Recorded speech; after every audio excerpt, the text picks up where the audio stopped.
The town of Blackridge lay nestled deep in the English countryside, where mist clung to the land like a shroud, and the craggy hills loomed over everything. It was a place where time seemed to move slower, where the chatter of the market square and the clink of teacups could not quite mask the ever-present tension that seemed to hang in the air. The Blackridge family had long been a fixture in the town, their name spoken with both reverence and unease. They were the picture of wealth and aristocratic charm, their estate a sprawling manor standing in quiet defiance against the creeping wilderness that sought to reclaim it. But behind the fine clothing and social gatherings, there was something wrong about them. It wasn't spoken of directly, but it was felt. A chill in the air whenever they passed by, a ripple of discomfort that lingered long after they were gone. The Blackridge sisters, Evelyn, Clara, Beatrice, and Agnes, were at the center of the family's enigmatic reputation. Beautiful, poised, and always impeccably dressed, they were the perfect image of high society. Yet their beauty carried an almost unnatural quality, as though they were more like sculptures than living, breathing women. They moved through the world with a strange, unsettling grace, their eyes often distant, their smiles too controlled. No one in the town could remember a time when the sisters were truly happy. Their lives seemed to be defined by an eerie quiet, broken only by the hushed whispers of the servants and the occasional glance exchanged behind closed doors. There was always a sense that they were being watched, not by anyone specific, but by something much older, something that didn't belong in the world of the living. As the years passed, the sisters grew into their 16th year, and with it a darker air began to settle over the Blackridge family. People started to notice things. Small things at first. A door that would creak open at night when there was no wind. The flicker of a candle in a window when no one was supposed to be home. The strange noises that seemed to come from the old wing of the manor that no one dared to enter. It was as if the house itself was alive, breathing with the weight of something unspoken. And as their 16th birthdays approached, the strange behaviors only grew more apparent. Evelyn's voice would tremble at the slightest touch of the wind. Clara would stare out at the distant hills for hours, her gaze unblinking. Beatrice and Agnes, though always in the background, were never far behind, their expressions unreadable, their movements too swift to follow. Then, on the eve of their 16th birthday, something happened. The town awoke to an empty estate, the grand manor silent as a tomb. No one had seen the sisters for days. Their rooms, untouched, held only the faintest trace of their presence, as though they had never truly existed.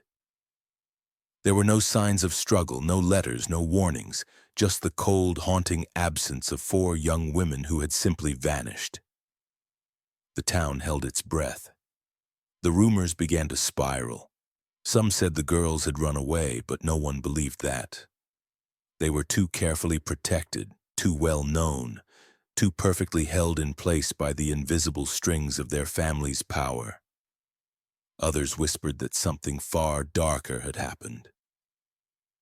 That the Blackridge family was hiding something. That the sisters had been taken perhaps by something that had been there all along. Something that had never truly left. But no one could say for certain. The silence around the Blackridge estate grew thicker, the shadows deeper. And in the hearts of those who remembered the eerie beauty of the Blackridge sisters, there was only one question left to ask. What had happened to them? And more importantly, what would be left behind when the answers were finally uncovered? The Blackridge estate, once a symbol of wealth and grandeur, now stood abandoned, its towering silhouette barely visible through the thick fog that rolled across the land. The mansion's once pristine facade was now weathered, its windows dark and lifeless, as though the house itself had fallen into an eternal slumber. The ground around it was untouched, with weeds creeping up the cobblestone paths, vines strangling the iron gates that once gleamed in the sun. The estate's silence was unsettling. But it wasn't the emptiness of the house that frightened the townspeople.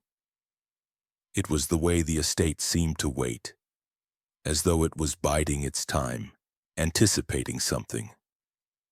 The fog only deepened that feeling, swallowing the mansion whole, leaving behind only the faintest outlines of the grand building, as if it were a forgotten relic of a time long past.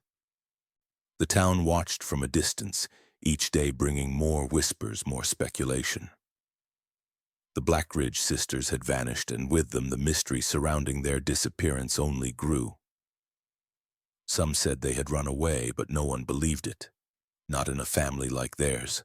No, it was something darker, something far more sinister that had claimed them. And yet, despite the rumors and the dread that gripped the town, no one dared to speak too openly. There was a fear, unspoken but understood, that any attempt to uncover the truth would only lead to more harm. The Blackridge name still held power, even in absence. And so the mansion stood as it had for years, locked, untouched, and shrouded in secrecy. But not for long. One evening, as the sun dipped below the horizon, casting a dull gray light over the town, a figure approached the estate. Thomas Golding, a local historian known for his fascination with the town's darker past, had arrived at the gates of Blackridge. His interest in the estate was not born of the whispers, but of an insatiable curiosity. Golding had heard the rumors like everyone else, but to him, they were only pieces of a much larger puzzle, one that begged to be solved. He had spent years researching the Blackridge family and its legacy, uncovering bits and pieces of their history that seemed to contradict the genteel image they projected to the world. He had always believed that there was more to the family's story than anyone had ever dared to admit. The gates creaked open, the sound of old metal groaning against the weight of time. Golding stepped inside, his boots sinking slightly into the overgrown grass. The fog seemed to press closer, thickening as he approached the mansion. There was a heaviness in the air, an unshakable sense that something watched from within the estate, something ancient and waiting. The windows were black, staring blankly out at the land as he made his way to the front door, locked. But Golding was no stranger to old buildings, and he had come prepared. With a few swift movements, he forced the door open, the hinges protesting with a sharp screech. Inside, the house was eerily still. Dust covered the furniture, and the air smelled stale like forgotten memories. Golding walked cautiously, the floorboards creaking underfoot, his breath visible in the cold air. He moved deeper into the mansion, past the grand staircase that loomed like a shadow, past the empty halls that seemed to stretch endlessly. It wasn't until he reached the nursery that his heart skipped a beat. The room was preserved as if it had been waiting for the children who once lived there. The small beds were neatly made, the faded curtains hung motionless by the window, and the shelves still held old chipped toys. Dolls, wooden animals, and small books that seemed to whisper of a time before. But as Golding stepped closer, his eyes caught something that made his blood run cold. Strange symbols carved into the floorboards. They were not words, but intricate patterns that seemed to pulse with a subtle, unseen energy. The markings were faint, worn by time, but unmistakable. He bent closer to inspect them, his fingers brushing the wood. The chill he felt wasn't just the temperature. It was something darker, a presence that seemed to rise from the very floor beneath him. But it wasn't the symbols alone that unsettled him. It was a portrait. At the far end of the room, framed in tarnished gold, hung a single painting. A portrait of the Blackridge Sisters. Their faces, usually serene and flawless in the images he had seen before, now looked strangely distorted. They were older than they had any right to be. Their faces lined with age beyond their 16 years, their eyes hollow as though life had been drained from them long before their disappearance. The portrait seemed to watch him, its gaze unyielding, a silent reminder of the horrors that had taken place within these walls. Golding stood frozen, the weight of the room pressing down on him. The answers were here somewhere, hidden in the cracks and whispers of the Blackridge estate. But as he turned to leave, a shiver ran down his spine. He wasn't alone. Something in the house stirred, something that had been waiting for him. And now, he had awakened it. As the days passed, Golding's obsession with the Blackridge estate deepened. The mansion had given up its silence, whispering secrets only to those who dared to listen, and Thomas was eager to uncover the truth. He spent hours combing through the remnants of the house, each corner revealing more of the family's hidden history. He found books, dusty tomes, some bound in dark leather, others in faded cloth, that seemed to be filled with old scientific principles. But as Golding read, a creeping unease settled in. The family's interests were far from ordinary. They spoke of alchemy, the manipulation of life forces, and the quest for immortality. And as Golding dug deeper, it became clear that these weren't the studies of a curious mind. These were the desperate scribblings of a family entrenched in dark science, a twisted pursuit of power. But it was not the books that would reveal the most horrifying truths. It was a small, forgotten diary that Golding stumbled upon in a drawer tucked away beneath a pile of brittle papers. The cover was worn, the edges curling with age, and when Golding opened it, the faint smell of old ink and dust filled the air. The diary belonged to none other than Beatrice Blackridge, the second oldest sister. Golding's fingers trembled as he read the first few pages, noting the almost innocent tone at first. But as the entries progressed, the tone darkened, and Golding found himself reading something far more sinister than he could have ever imagined. Every year on the sister's birthday, an exclusive ceremony took place. It was not a party, as the townspeople had believed, but a ritual that grew more intense with each passing year. Beatrice's entries detailed her confusion and fear, though they were often clouded by the strange allure of the rituals. The first mention of it came when they were just children, a simple gathering of the family, a celebration of their bloodline. But as the girls grew older, the ceremony became more elaborate, more frightening. Each year they were forced to wear strange garments, symbols stitched into the fabric, their movements carefully choreographed. The purpose of these ceremonies was never made clear to Beatrice, but she sensed that something was deeply wrong. The mother, Charlotte Blackridge, was the one who orchestrated these rituals, her control over the family growing tighter with every passing year. Golding's stomach twisted as he read the words. Charlotte was no mere matriarch. She was the mastermind behind the family's twisted rituals. Her obsession with her daughters was not one of love, but of power. She sought to harness their purity, to use their very blood and bodies as vessels for a greater, darker purpose. The diary spoke of strange substances administered in secret, rituals performed beneath the full moon, and whispered prayers that blurred the line between science and the occult. Golding's breath quickened as he read on, the lines between logic and madness beginning to dissolve in the pages before him. The sisters were not merely the victims of their family's cruelty. They were the subjects of a grotesque experiment, one that had been carried out for generations. Their beauty, their grace, their very existence was manipulated, twisted to serve Charlotte's unholy vision. Golding could scarcely believe the words before him, but the truth was undeniable. The Blackridge family had built their legacy not on wealth or power, but on suffering. Their own daughters subjected to an endless cycle of manipulation, pain, and ritualistic abuse. Golding leaned back in his chair, the weight of the discovery pressing down on him. The Blackridge family, he now understood, was not simply cursed by a tragic history. They were the architects of their own horror.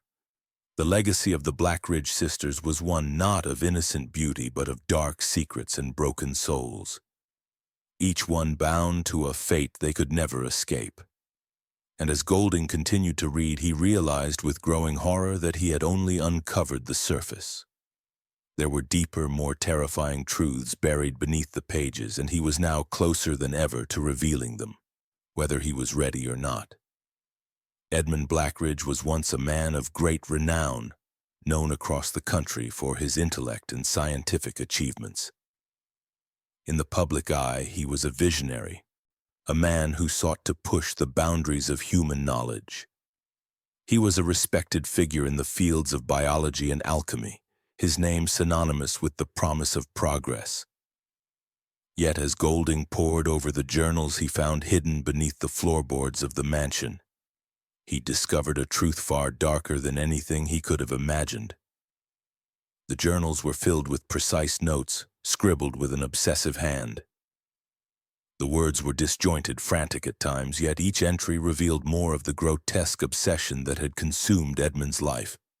At first, the entries seemed innocent enough, discussions of theories on biology and human physiology, notes on the natural world. But as Golding read on, the underlying madness became clear. Edmund's greatest pursuit was not the betterment of mankind, but the discovery of eternal life. He believed that the key to immortality lay not in ancient rituals, but in the purity of blood itself, the blood of his daughters. The realization hit Golding like a blow to the chest. Edmund Blackridge had not only viewed his daughters as objects of beauty or perfection, but as vessels for his experiments. From a young age, they had been subjected to a series of invasive procedures, all conducted under the guise of medical care or science. The journals detailed the use of strange substances, concoctions of herbs and chemicals administered to the sisters in their youth. These substances were meant to alter their biology, to make them something more than human. Golding could see the disturbing pattern emerging in Edmund's writings.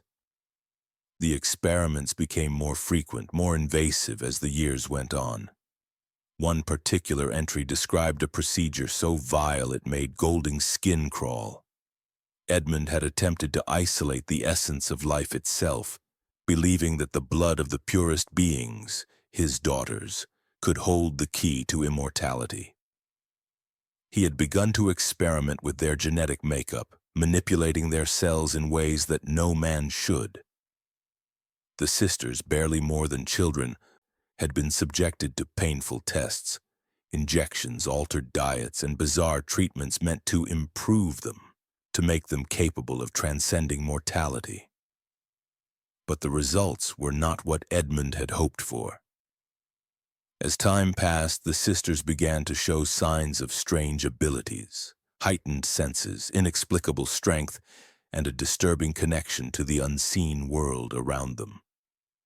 Golding's stomach turned as he read the descriptions of the sisters' physical changes. Their eyes growing unnaturally bright, their skin losing its warmth, as if they were slowly becoming something else. But it wasn't just their bodies that had been altered. Edmund's obsession with immortality had slowly eroded any sense of fatherly love he may have once felt. His care for his daughters had turned to something darker, more twisted. Golding could see it in the pages. The lines between affection and obsession had blurred. Edmund viewed his daughters as more than children, more than family.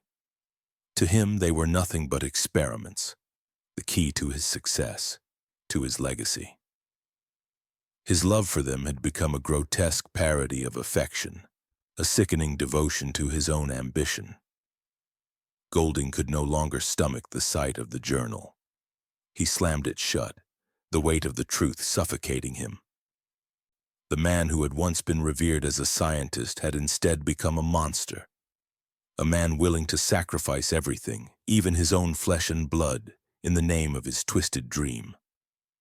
Edmund Blackridge's pursuit of eternal life had cost him his humanity, and now it has cost the sisters their very souls. As Golding sat in the dark, the weight of his discovery pressing down on him, he couldn't help but wonder how many more horrors lay hidden within these walls.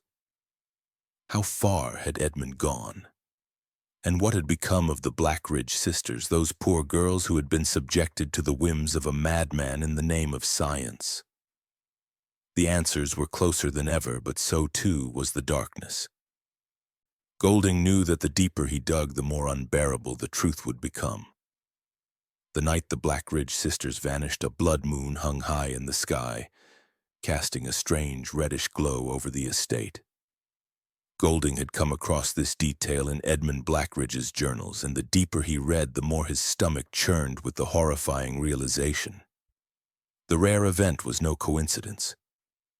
It had been planned for years, perhaps longer.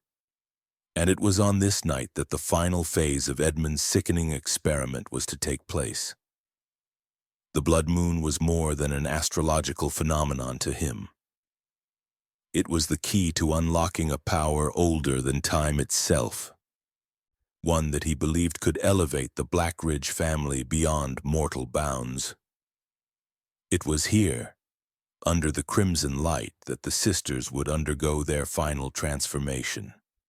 The journals spoke of a ritual that had been passed down through generations, a ceremony that would be completed on each daughter's 16th birthday.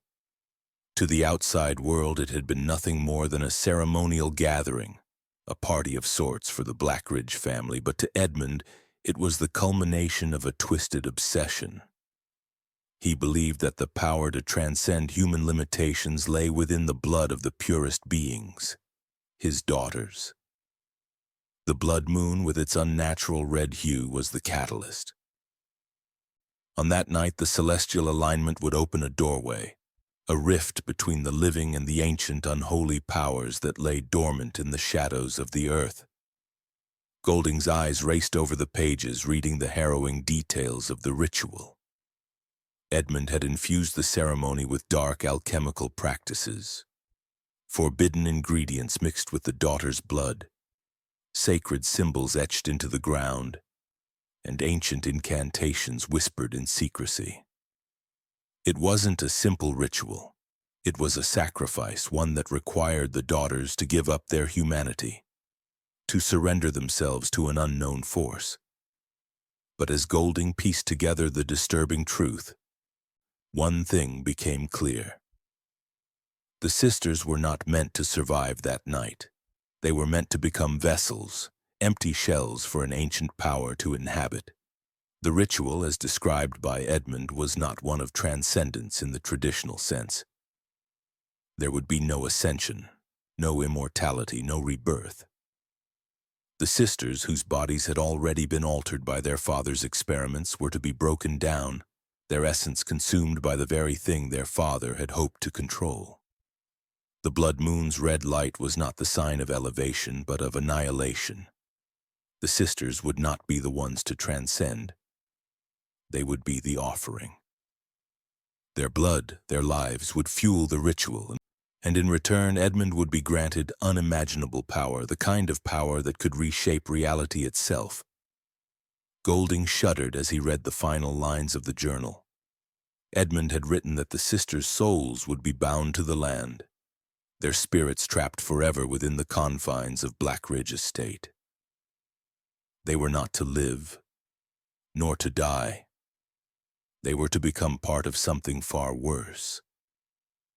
He wrote that they would become the foundation upon which the new world would rise. In other words, their bodies and souls would be consumed, twisted, and made subservient to the will of something ancient, something malevolent. The night of the blood moon had been the final act in Edmund's horrific plan, the moment when his daughter's fates were sealed. Golding felt a sickening realization crawl up his spine. The sisters' disappearances had not been an accident. They had been sacrificed. Their bodies and souls had been claimed long before they ever vanished from the town, long before their images became the subject of rumors and fear.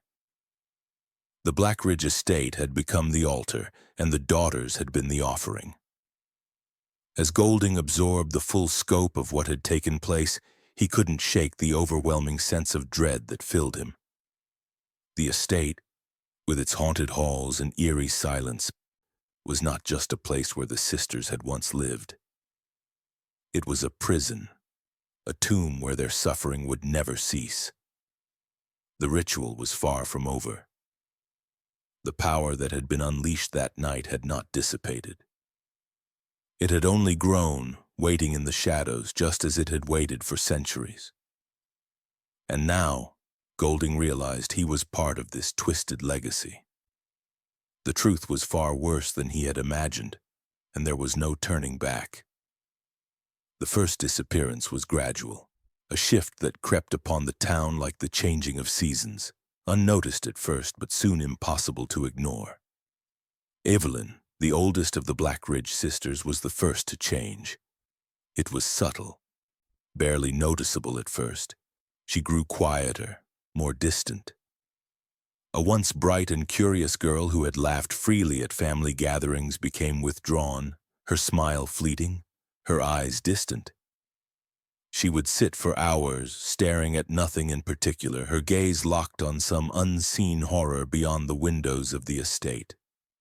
The light in her eyes seemed to dim as though she were slowly fading into something else, something unreachable. The town spoke of it in whispers, but no one dared to confront it directly.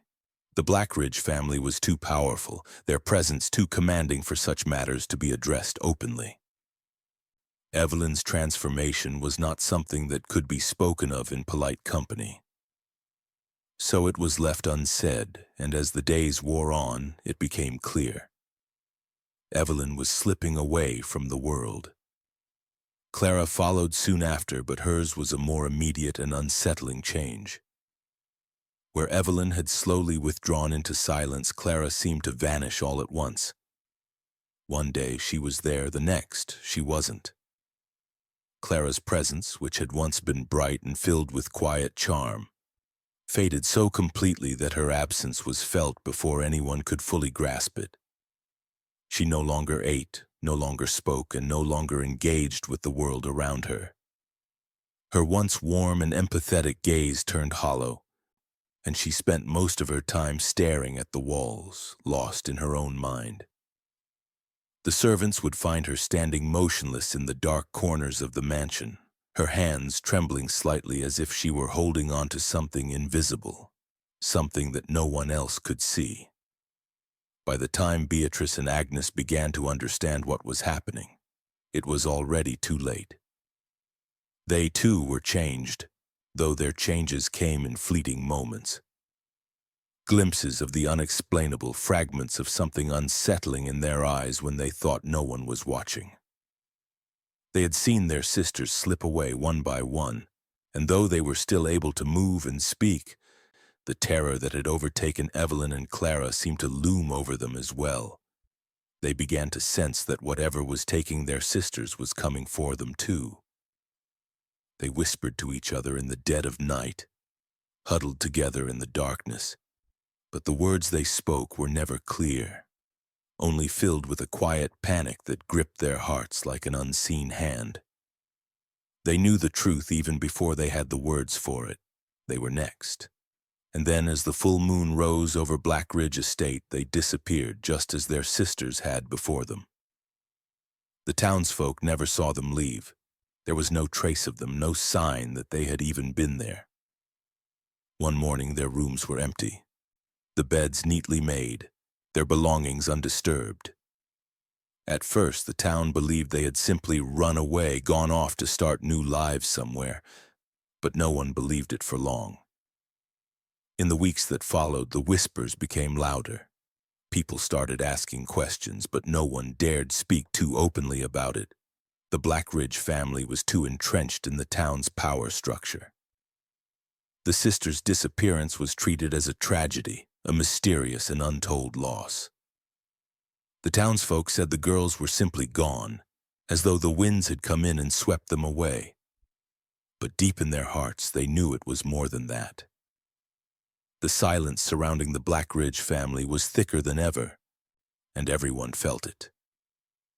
They felt the weight of the unsaid things, the horrible truth that hovered just out of reach. But the true question was never why they had disappeared. The townsfolk would never ask that. They could never know. The real question was how. How could four young women so deeply embedded in the fabric of this town simply vanish without a trace? No one had ever spoken of it openly, not even in the dark corners of taverns or the back alleys where secrets were whispered.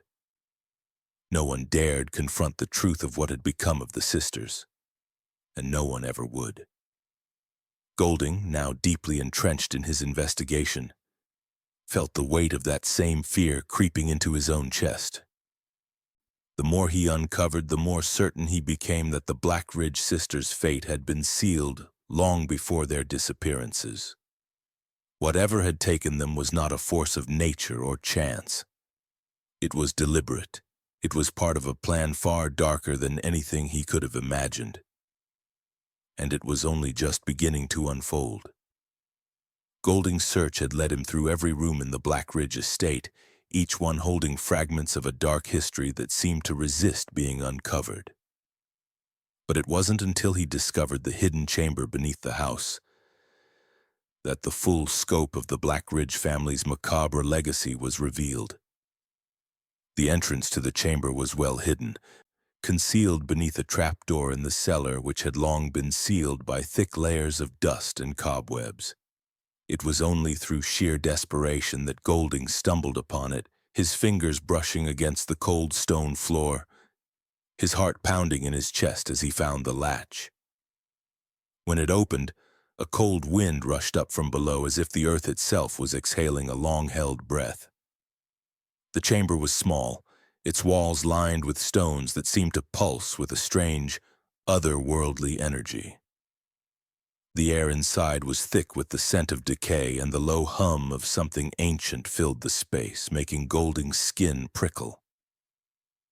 He could feel the weight of centuries pressing down on him as he stepped inside, the floor beneath his feet slick with a film of dust and age. At first it seemed like an ordinary cellar, just another forgotten corner of the estate. But as Golding's eyes adjusted to the dim light, he began to notice the symbols etched into the walls, strange, arcane markings that twisted and writhed like something living, something alive. The deeper he ventured, the more unsettling the chamber became. The symbols seemed to speak to him, their meaning just out of reach, taunting him with their unreadable complexity. But it wasn't just the markings that sent a shiver through his spine. At the far end of the room, illuminated by the flicker of his lantern, Golding saw a large stone altar covered in dried stains that he could only assume were blood. Surrounding it were more symbols, arranged in a precise, deliberate pattern as though they were part of a larger, intricate design. Golding's breath caught in his throat as he moved closer to the altar. There, lying beneath the cold stone surface, were remnants of a ritual, an ancient ritual that had been performed many times. The altar, once used to channel the unholy forces that Edmund Blackridge had sought to control, was a place of profound darkness. The remnants of the ritual were scattered across the floor. Vials filled with strange substances, the dried husks of what appeared to be rare herbs, and remnants of dark, charred incense that had long since lost their scent. But it was the books scattered on the altar that filled Golding with true horror. They were bound in dark, cracked leather, their pages yellowed with age, and as he flipped through them, the words seemed to grow more disturbing. Each page was filled with incantations, spells designed to trap the very essence of life itself, to bind souls in eternal torment. As Golding examined the texts, he realized with growing dread that the Blackridge sisters had not merely been victims of a cruel experiment. They had been chosen. Their fates had been sealed long before their disappearances, for they had been the central figures in a ritual designed not only to transcend human limits, but to transcend death itself. The sisters had been transformed into vessels, their souls meant to be trapped in an endless cycle of suffering, their bodies preserved by dark science and forbidden alchemy. Edmund Blackridge had not sought to make them immortal. He had sought to enslave their souls, to keep them bound to the earth so that their power could be harvested for his own gain.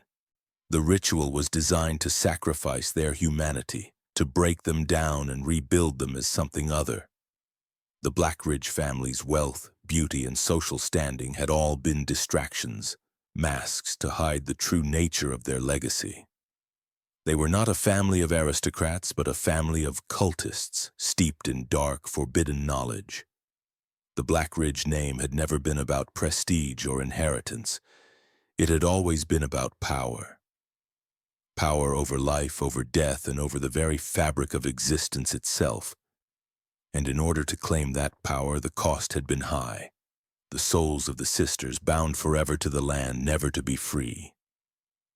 Golding staggered back from the altar, the weight of the revelation crashing down on him. The Blackridge sisters were not gone. They were trapped, their souls imprisoned in a cycle that would never end, their bodies preserved by the very forces that had once promised to elevate them. They were victims of something far darker than he had ever imagined. Victims of their father's twisted quest for immortality. And as Golding stood in the heart of the Blackridge estate, surrounded by the remnants of their dark rituals, he realized with growing horror that their suffering had never ended. It was only just beginning. Golding's investigation had spiraled into a nightmare of impossible occurrences. What began as an academic pursuit, driven by curiosity, quickly became a descent into terror. It started with faint whispers, indistinguishable at first, barely noticeable, but over time, the sound grew louder. The walls of the Blackridge estate seemed to hum with energy, like a living thing, whispering secrets in voices that echoed from within the very stone. Golding tried to convince himself it was just the house settling, the wind whispering through the cracks in the walls. But as the days dragged on, the whispers became unmistakable. They were no longer just sounds, but words, desperate, urgent words that called to him, urging him to listen, to understand. The portraits of the Blackridge sisters, once hauntingly beautiful, took on an unnatural presence of their own. Golding would pass them and feel their eyes follow him, even though they were only painted figures. But the more he looked at them, the more he realized their gazes were not idle. They were alive, fixated, pleading and searching, always searching for something or perhaps someone. Evelyn, Clara, Beatrice, and Agnes, 4 faces frozen in time. But their eyes seemed to track him, their expressions twisting, subtly changing with each passing day. They no longer appeared as mere figures in frames. They had become the silent, unblinking watchers of his every move. Golding began to feel the weight of an unseen presence wherever he went. The house, once cold but merely abandoned, now felt suffocating. Every room seemed to pulse with a strange energy, as though the house itself was breathing. He would hear soft footsteps behind him when he was alone, the rustle of a dress brushing against the floor when there was no one near. At night, as he lay in the vast emptiness of his bed, the voices came again. Golding.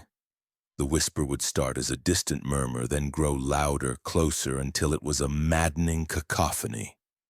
He could never make out the words completely, but one thing was undeniable. The voices were calling for him, pulling him into the depths of the estate's dark secret. It was one night, standing in front of the largest portrait of the sisters, that Golding felt it most profoundly. The temperature dropped, and he shivered despite the warmth of the room. The eyes of the sisters stared back at him, their gazes so intense now that it was as if the very walls were closing in around him. Evelyn's lips seemed to twitch.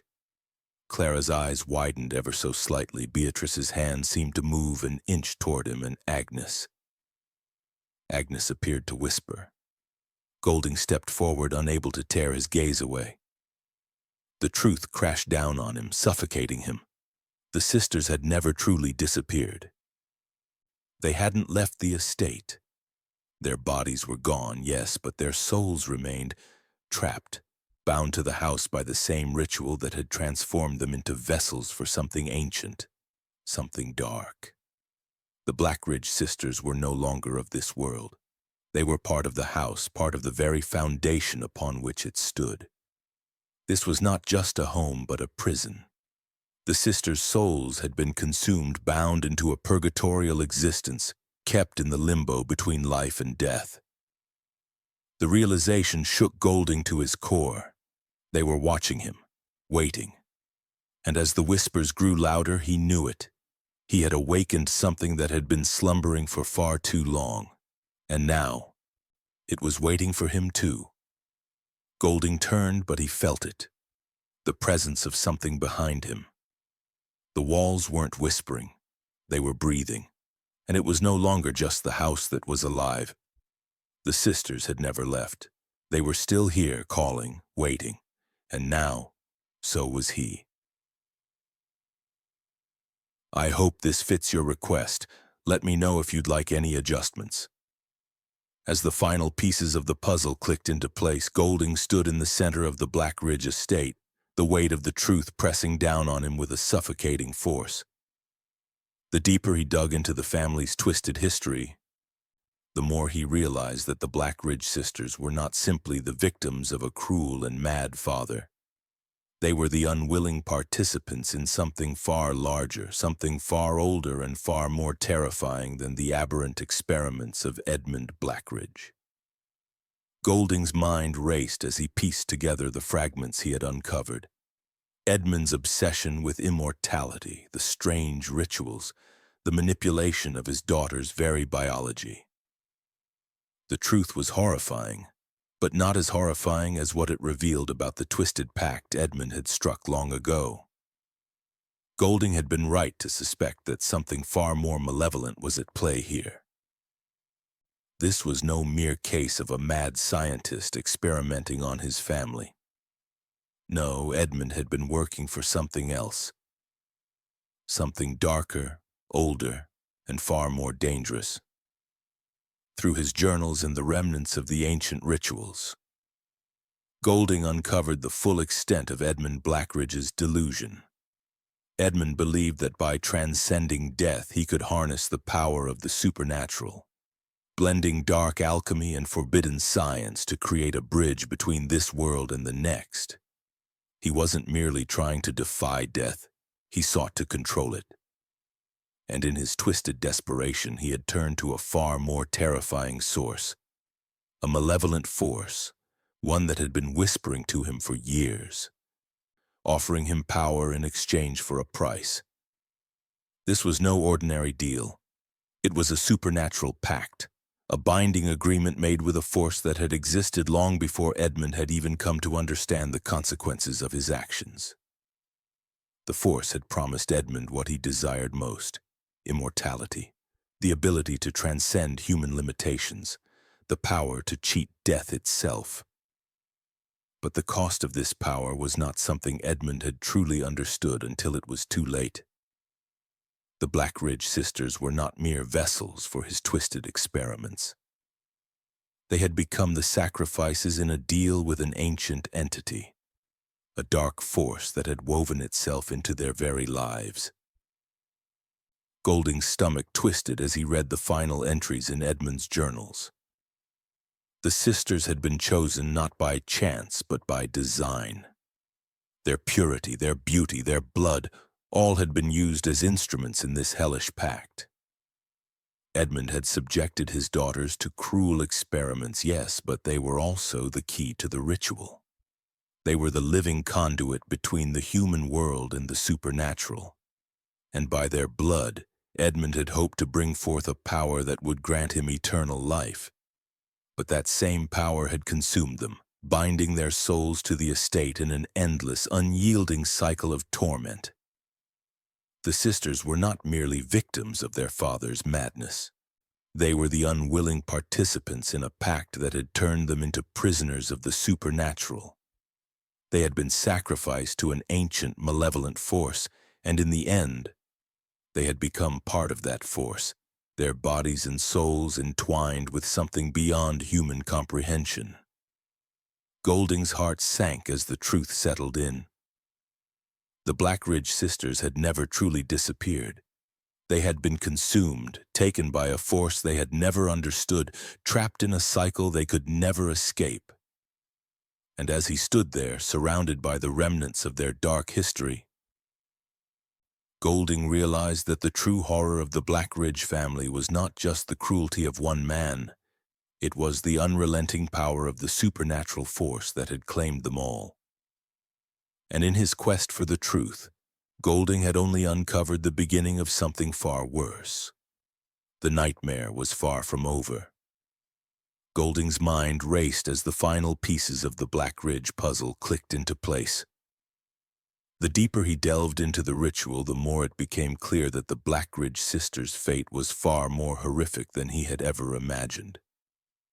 The symbols etched into the walls of the estate, once dismissed as mere alchemical diagrams, were not simply the work of a delusional man trying to harness the supernatural. They were the marks of something much darker, a curse, one that had bound not just their bodies but their very souls to the land itself. As Golding traced the arcane symbols with trembling fingers, a wave of dread washed over him. These were not merely instructions for an experiment.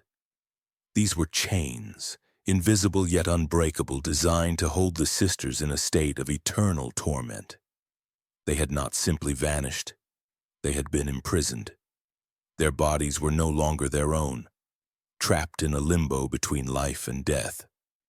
Their souls had been torn from the natural order and cast into a twisted purgatory, bound to the Blackridge estate, never to know peace. It wasn't just their father's obsession with immortality that had condemned them.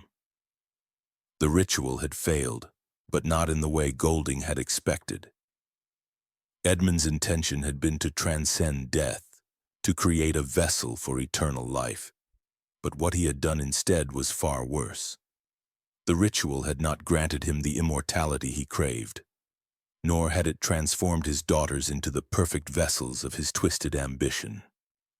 Instead, it had shattered their souls, turning them into something other, something trapped in an endless cycle of suffering. They had become an eternal reflection of torment, their bodies preserved by the alchemical rituals, but their minds and spirits held captive by the curse. Golding could feel it now, the oppressive weight of the curse pressing in on him. The symbols, the ritual, and the blood moon had all come together in a final catastrophic moment, transforming the sisters into something beyond human comprehension. They were no longer the innocent girls they once were. They had become vessels of pain and suffering, reflections of their father's madness. The curse had bound them not just to their bodies but to the land itself, ensuring that they could never escape the estate, never break free from the torment that awaited them. The house had not just witnessed their destruction, it had absorbed it. And now, the Blackridge estate was more than just a place, it was a prison. The very walls were alive with the weight of the curse, the land soaked with the sisters' suffering. They were not gone. They had not left the world. They were imprisoned, their spirits unable to rest, trapped within the confines of the estate for eternity. Golding's breath quickened as the horrifying truth began to settle in. The estate was not just the place where the sisters had experimented on. It was the place of their final transformation, their eternal punishment. Golding stumbled back, his heart pounding in his chest. The air was thick with the weight of the curse, the walls closing in around him. He could hear their whispers now, faint but unmistakable, calling to him from the depths of the house. The sisters were still here, their torment still alive within the walls. He had come seeking the truth, but now, the truth had become a nightmare he could not escape. Their father's ritual had not failed. It had transformed them, condemned them, and bound them forever to the Blackridge estate. And now, as Golding stood in the heart of that cursed place, he realized that the nightmare was only beginning. The sisters had been marked, and so too had he. The curse was not finished with them. It was only just beginning to take hold. Golding's mind began to crack under the weight of the truth. The deeper he delved into the Blackridge family's history, the more he realized that he had not uncovered mere dark secrets. He had unearthed the very foundation of his own undoing. Each layer he peeled back revealed something more grotesque, more twisted, until the mansion itself seemed to loom over him, its walls closing in as if it were a living entity waiting to consume him. The house had not simply witnessed the suffering of the Blackridge sisters. It had borne witness to it, and in doing so, it had become an extension of that suffering. The land itself was cursed, woven together with the blood and pain of those who had lived and died here. The spirits of the sisters, their souls bound to the estate, now seemed to haunt Golding, pushing him closer to a fate he could not escape. They were no longer just echoes of the past. They were a presence, a tangible force that lingered in the shadows, watching him, pulling him towards something inevitable. Golding could no longer tell where the house ended and the curse began. Each step he took through the Blackridge estate felt heavier than the last, as if the very ground beneath him was alive, holding him in place, preventing his escape. The walls seemed to whisper to him at all hours, the same desperate voices that had once called to him from the darkness now growing louder, more insistent. His nights were filled with restless sleep, plagued by nightmares so vivid and real that they bled into his waking hours. He would wake in a cold sweat, his pulse racing, only to hear those same voices in the distance calling his name, begging him to stay. It was as if the mansion itself was feeding off his fear, his panic, each moment pulling him deeper into the heart of its curse. It wasn't just the house that haunted him. It was the realization that he was caught in a trap of his own making. Golding had come here seeking the truth, hoping to uncover the dark legacy of the Blackridge family and expose the horrors they had hidden. But now, he saw it for what it was. His investigation had never been about uncovering the past. It had been the prelude to his own destruction. The curse that had bound the Blackridge sisters had now latched onto him, drawing him in like a moth to a flame. Golding's desperation began to grow, a cold panic gnawing at the edges of his mind. He tried to leave, tried to flee the estate and escape the suffocating grip of the house. But no matter how many doors he opened, no matter how many windows he shattered, the house kept pulling him back. The land, the walls, the very air seemed to trap him, forcing him to confront the horrifying truth that he was not just uncovering the Blackridge family's secrets. He was becoming part of them. The curse had not only claimed the sisters, it had now claimed him as well. The mansion felt alive, its pulse quickening with every passing moment. He could feel the presence of the sisters, their spirits pushing him toward a fate he could not resist. Their faces, once frozen in time on the portraits, now seemed to move with each passing second, their eyes following him, their mouths silently whispering the same words over and over again. "Stay." The word echoed in his mind, growing louder with each passing night. Golding's mind was unraveling. The pressure of the curse was too much. His thoughts became disjointed, his emotions erratic. The lines between reality and nightmare blurred. He couldn't tell if the things he was seeing were real or figments of his imagination. But the fear was real. The panic was real. The mansion, the land, the Blackridge family, everything was bound together in a twisted knot of suffering, a knot that could never be untied. Golding was trapped, and with each passing moment he knew he was slipping further away from the man he once was, closer to becoming another lost soul bound to the estate. There was no escape. He was no longer just an observer of the Blackridge curse. He was now part of it. A prisoner in a house that had never let anyone leave. A victim of a legacy that had claimed far more than just the Blackridge sisters. Golding had fallen into the same trap, and there would be no redemption, no release. The curse had him now, just as it had claimed them, and the house was waiting to claim him completely. Years passed since the mysterious disappearance of Thomas Golding and the vanishing of the Blackridge sisters, and the town, though never truly forgetting, moved on. The Blackridge estate, once a towering figure on the outskirts of town, was torn down. The wrecking ball came with a sense of finality, ripping through the crumbling structure as if to erase the shadows that had once lingered within its walls. The bricks and stones were carted off, the land bulldozed, and in its place a patch of barren ground stood. A place where something dark had once been, but now nothing remained. The townsfolk whispered about what had occurred, but the whispers grew fainter with each passing year. The Blackridge name became a distant memory, a tragic chapter in the town's history that no one wished to revisit. In the years that followed, there were quiet changes. Laws were amended, though they were barely acknowledged. The town, ever careful to maintain its facade of peace and propriety, passed new regulations regarding the treatment of children, particularly in situations where unusual circumstances occurred. It was a necessary response, an unspoken admission that the horrors of the Blackridge estate had not been the result of a single man's madness, but part of a deeper, darker flaw in the system that had allowed such things to happen in the first place. Yet these changes were only superficial.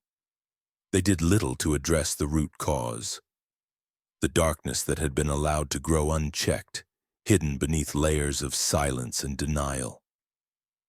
A small memorial was erected in the town square for the Blackridge family, an innocuous plaque that read, "In memory of the Blackridge sisters lost to time and tragedy." It was a simple stone, unadorned, placed with the best of intentions, a way for the town to put the past behind them. But the words were hollow. The memorial nothing more than a token gesture, a way to seal away the truth, to bury the haunting memory of the family that had once lived among them. The town moved on, as towns do, pretending that the past had been neatly tidied away. Just another tragic story that had been resolved with time. But the real story, the one Golding had uncovered, the one that had been silenced along with the last whispers of the Blackridge sisters, remained buried. Never spoken, never acknowledged. Golding's notes, his journals, were sealed away in a dusty corner of the town's library, left to rot with time. No one ever thought to look at them again. They were simply forgotten, their pages yellowing, the ink fading as the years passed by. The truth of the Blackridge curse, of the twisted rituals and the supernatural pact that had ensnared the sisters, was left to languish in obscurity. Golding's name, once spoken with respect and curiosity, faded into the shadows, his work dismissed as the ramblings of a man who had gone mad in the pursuit of the truth. The town continued to thrive, its people moving on with their lives, believing that the horrors of the Blackridge estate had been erased along with the wreckage of the mansion. As the years turned into decades, the world moved on. The town expanded, its boundaries reaching farther than ever before, and the memories of the Blackridge family, of their tragedy and the dark forces that had consumed them, became little more than a footnote in history. The town grew, changed, and flourished, but beneath the surface something darker still lingered. The Blackridge estate was gone, but the curse had never truly been broken.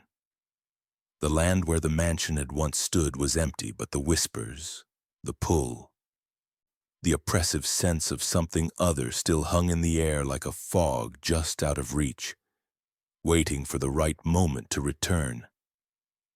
The Blackridge legacy, it seemed, was not easily forgotten. The spirits of the sisters, bound to the land by the ritual that had claimed their lives, still haunted the town in ways no one could see. They were not gone, not truly. They were merely waiting, their curse lingering in the soil, in the silence of the night, in the walls of the town that had moved on without them. And though the town had turned its back on the truth, Golding's discovery, though buried, had never fully disappeared. The question that had haunted him throughout his investigation, the question that had driven him into the heart of the Blackridge estate, still echoed in the back of Golding's mind, even as time wore on. Could something like this happen again?